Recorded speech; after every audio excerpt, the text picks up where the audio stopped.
Hello mga ka-team! Og syempre karon mang laag ta dinhing dapita with the kids and of course ang atong sponsor, ang atong ate ug kuya.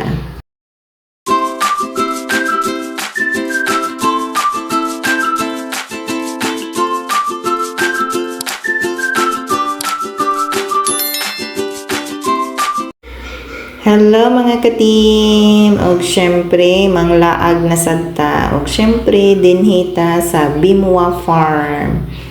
Kani siya nga farm or kani nga laaganan maagian or going to Davao if you're from Bukidnon via Buda Road. So siguro mga 2 kilometers away from the highway. So wala kay nako na basa to ilang mga signage dito.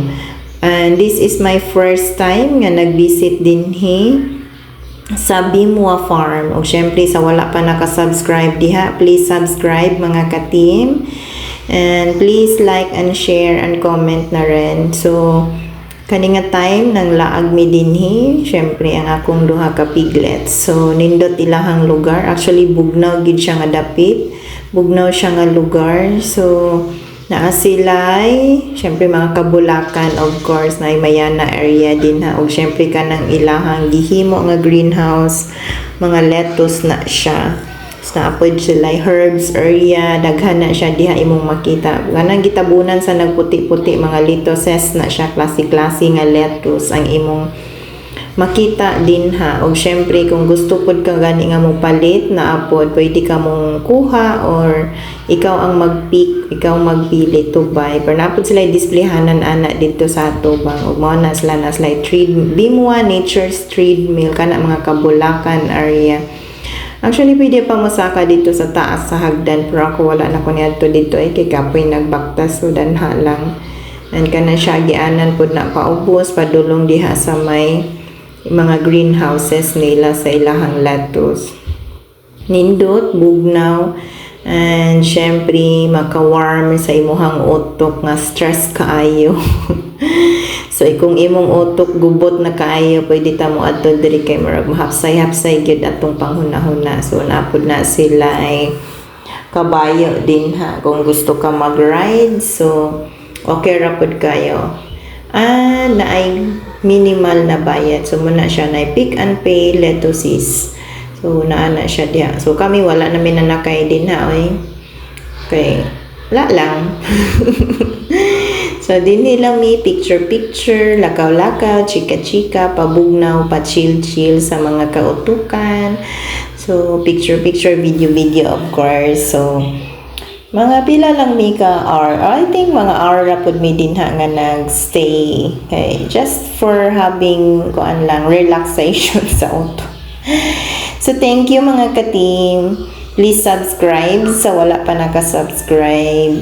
And please don't forget to like and click the notification bell para laging updated sa mga susunod na upload sa atong videos mga ka-team PGS. So nice na siya. Since Christmas man good na nga time, so naay pang Christmas po nila ang mga decoration sa pag-adto na mo din ha. So it's my first time actually. I am thankful sa akong ate and kuya sa sponsorship na mo din ha sa pag-adto. Kahit lagi dito man may na Christmas ay laha. So mo na among sponsor. Nice gid siya ang view. Wala kay laing makita diha of course aside sa mga tanom-tanom nila, ang sa mga unahan mga bukid-bukid lang gid na. So pwede pud ma-enjoy gid ang mga bata pud din ha kay naa sila playground. So it's up sa bata ko or it's up to you kung enjoy nimo imong self or dili. So basta ako nag-enjoy ko of course uban sa akong duha ka anak ug sa akong ate ug kuya ug pag-umangkon. So kana nga time gani kay dili kay siya init o medyo gaulan-ulan siya. So nang samot kabugnaw ang palibot. So kana siya nga time syempre chika-chika, tanaw-tanaw sa palibot, gi-enjoy lang pud namo ang time nga naami din ha. Ug syempre kana akong anak ko ana siya kabalo nga maglakaw or maglaag bisan ako. So naka-t-shirt na siya sa iyang uniform sa school. Pang uniform na niya ta sa school, sa PE ata na nila unsa ba na, so mo na nasuot-suot niya. So diha nga area na pud sila playground for the kids or sa feeling kids. Or sa isip bata. So bisan ka na ako anak di ulitaw na gadulaay lang gyapon na siya din ha. And of course, enjoy gyud siya. So thank you kay mga ka-team. That is Bimua Farm. Bebe, tanawan ko sa imong uyab-uyab eh. Mag-video sa ka. Una ning kawat aw. Pagdula sa dihatin. Mas kuya, busy kayo. Sulod sa kuan. Pilo siya nga siya. Nalisod pod. Wala bata balingon bata dili daghang. Oh, kay dagan kay siya kasudlan ba? Log-log man po day ni tiba pila ka ni ka hektarya? So mao ni amo ang laag dinhi nga time so mo na akong ate ug kuya pag umangkon nga sponsor sa among laag. Sana all na sponsor o bunta permanente.